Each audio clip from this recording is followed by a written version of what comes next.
আসসালামু আলাইকুম। আশা করি আল্লাহর মধ্যে সবাই ভালো আছেন। আপনাদের সাথে আছি আমি লজিক। এই সিরিজের গত 3টি ভিডিওতে আমি 3টি আলাদা আলাদা বিষয় নিয়ে কথা বলেছিলাম। প্রথম ভিডিওতে আমি ভার্সিটিতে যেহেতু পড়তাম সেহেতু কাভার পেজটা বানিয়েছিলাম। এরপর আমি ভার্সিটি থেকে পাশ করে বের হই এবং আমি একটা পার্ট টাইম জবে ছিলাম।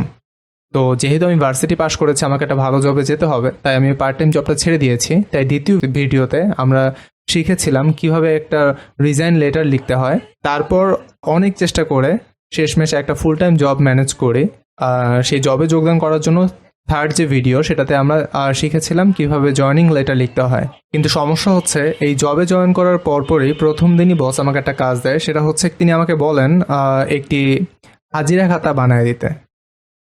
মানে কি আমি কি হাজিরা খাতা বানানোর জন্য জব নিয়েছি নাকি? যাই হোক, বসের কথা রাখতেই হবে, না হলে চাকরি গেল একটা অবস্থা।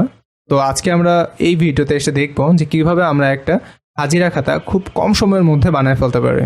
তো এর জন্য আমাদের প্রথমে যে কাজটা করতে হবে সেটা হচ্ছে এমএস ওয়ার্ড যে সফটওয়্যারটি সেটা ওপেন করে নিতে হবে। তো আমরা সেটিকে ওপেন করি, তারপর একটা ব্ল্যাঙ্ক ডকুমেন্ট নিয়ে নিই।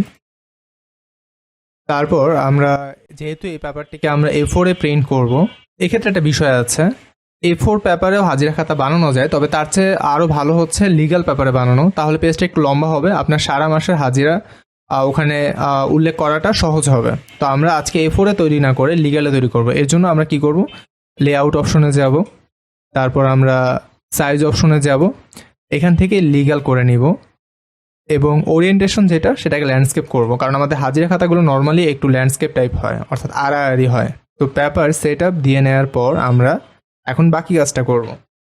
প্রথমে আমরা কোম্পানির নাম লিখব, কোম্পানির অ্যাড্রেস লিখব, তারপর দৈনিক হাজিরা খাতায় অংশগুলো লিখব। তো লিখি।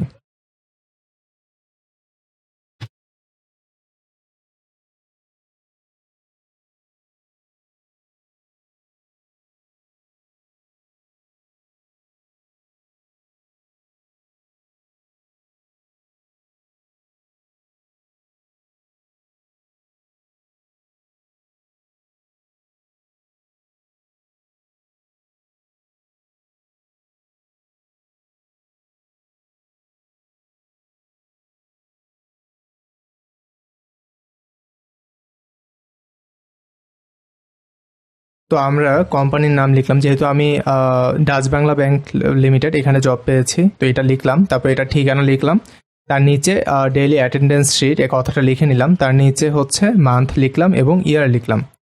তো এখন এই জিনিসটুকুকে আমরা আগে সাজিয়ে নিই। তো আমরা এটাকে পুরোটাই সিলেক্ট করে নিই। তারপর আমরা এটার ফন্ট দিয়ে দিলাম ক্যামব্রিয়া। তারপর লেখাটিকে আমরা মাঝ বরাবর নিয়ে আসি। তারপর হচ্ছে আমরা এটার সাইজটাকে একটু বড় করে দেই, 14 করে দিলাম।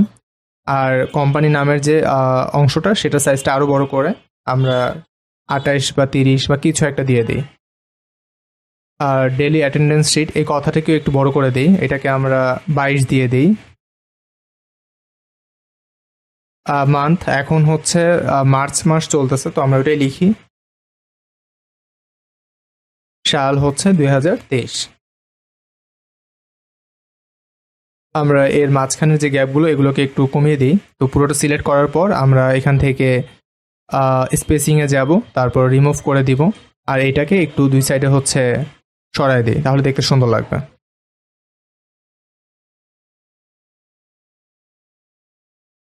এটাকে বোল্ড করে দিই এই অংশটা, আর এই অংশটাকেও হচ্ছে বোল্ড করে দিই। এরপর আমাদের যে হাজিরা শিটের প্রধান যে অংশটা সেটা বানাতে হবে। এর জন্য আমরা নিচে যাই, দেন আমরা টেবিলে যাই, ইনসার্ট টেবিল। এখন আমাদের মাসগুলো সাধারণত 30 দিনে হয় বা 31 দিনে হয়। তো আমরা হাজিরা শিটে খেয়াল করে দেখবেন যে শুধুমাত্র মাস চেঞ্জ করব, আমরা কিন্তু প্রতি মাসের জন্য আলাদা আলাদা করে হাজিরা শিট বানাবো না। তো এক্ষেত্রে সবচেয়ে সুবিধা হয় আমরা 31 দিনের জন্য বানিয়ে নিব। যে মাস 30 দিনের হয় শেষে একটা ঘর ফাঁকা রাখলেও সমস্যা হবে না।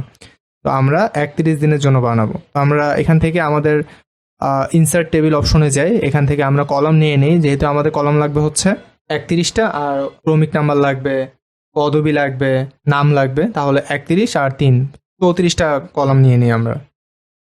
নিয়ে নিই ধরেন 16টা। এখানে আপনি কিছু কম বেশি নিতে পারেন, তবে 16টা নিলে মোটামুটি ভালো সুন্দর লাগবে আর কি।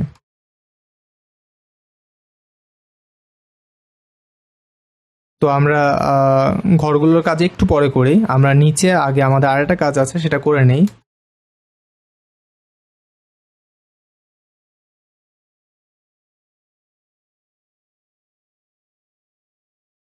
অংশটা সিলেক্ট করে ফন্টটা চেঞ্জ করে দিই ক্যামব্রিয়া, এবং সাইজটা 12 করে দিই, এবং এই অংশটা সিলেক্ট করে আমরা রাইট সাইডে নিয়ে যাই।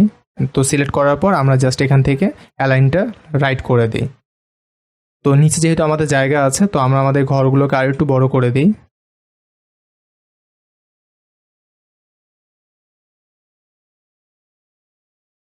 প্রথমে আমরা হচ্ছে ক্রমিক নাম্বার লিখি, সিরিয়াল নাম্বার। তারপরের ঘরে আমরা লিখি নেম।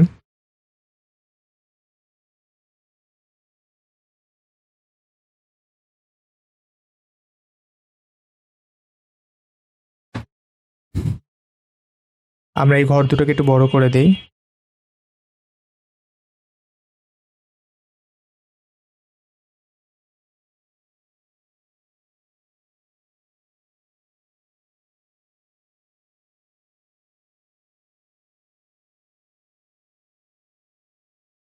যেহেতু এই 3টা ঘর ছোট হয়েছে, বাকিগুলো ঘরগুলো বড়, সেহেতু আমরা এই সবগুলো ঘর সিলেক্ট করে নিই।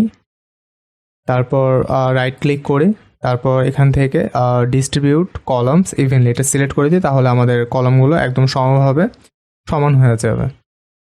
ডেটগুলো লিখে দিই। আমরা ফন্ট সাইজটা একটু ছোট করে নিই, তাহলে আমাদের কাজ করতে সুবিধা হবে। এখানে আমরা এটাকে 11 করে নিই।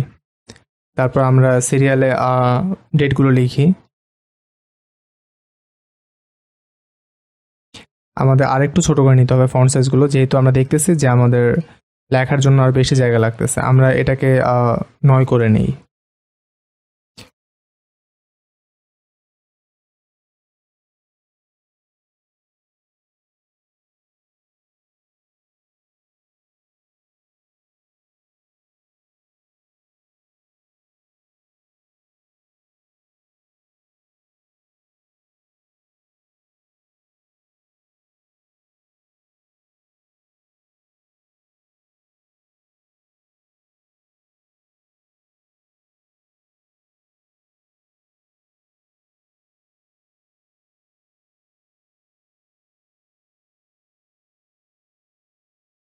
লেখার পর যদি আপনার মনে হয় যে আপনার আরেকটু সাইডে জায়গা বেশি হলে ভালো হতো, সেই ক্ষেত্রে আপনি মার্জিনটা একটু কমিয়ে দিতে পারেন। তো আমরা একটু ট্রাই করে দেখি। আমরা লেআউট অপশনে যাব, তারপর মার্জিনে গিয়ে কাস্টম মার্জিনসে যাব। এখান থেকে আমরা লেফট এখানে 1 ইঞ্চি না দিয়ে 1/2 ইঞ্চি দেব, 0.5,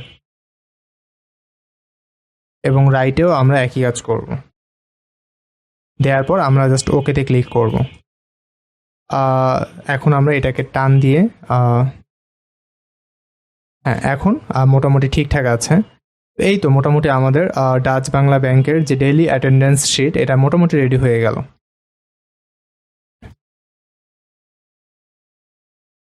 আপনি চাইলে এগুলোকে সিলেক্ট করে অ্যালাইনমেন্টটা মিডল নিয়ে আসতে পারেন, তাহলে দেখতে হয়তো আর একটু সুন্দর লাগবে। মিডলে নিয়ে আসি আমরা, আর এখানে সিরিয়াল নাম্বারটাও দিয়ে দিতে পারেন। ফন্ট সাইজটা আমরা একটু ছোট করে নেই, এখানে আমরা 9 দিই বা 8 দিই।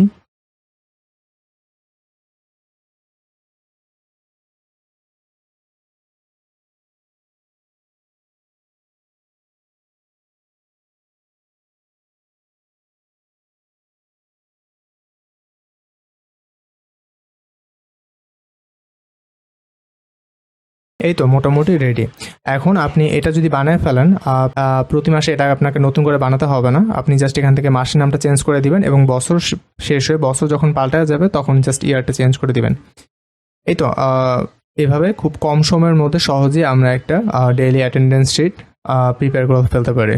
আপনাদের কাজের সুবিধার জন্য এই অ্যাটেন্ডেন্স শিটটির একটি সফট কপি আমি গুগল ড্রাইভে দিয়ে সেটার লিঙ্ক আমি ডেসক্রিপশন বক্সে দিয়ে দিব। আপনি চাইলে সেখান থেকে ডাউনলোড করে কোম্পানির নাম বা কিছু একটা কাস্টমাইজ করে আপনার কাজে লাগাতে পারেন। যাই হোক, বসের আমাকে দেওয়া প্রথম কাজটা আমি মোটামুটি শেষ করে ফেলেছি। এই ভিডিওটা যদি আপনার ভালো লেগে থাকে একটু লাইক করবেন, কোনো মতামত দেওয়ার থাকলে কমেন্ট করবেন। আপনাদের মতামত আমার কাছে খুবই গুরুত্বপূর্ণ। আপনাদের মতামতের ভিত্তিতে আমি পরবর্তী ভিডিওগুলো বানাবো। আর যদি আমার চ্যানেলের সামনের ভিডিওগুলো নিয়মিত পেতে চান তাহলে সাবস্ক্রাইব করে আমার পাশেই থাকুন। আজকের মতো এ পর্যন্তই। আল্লাহ হাফেজ, আসসালামু আলাইকুম।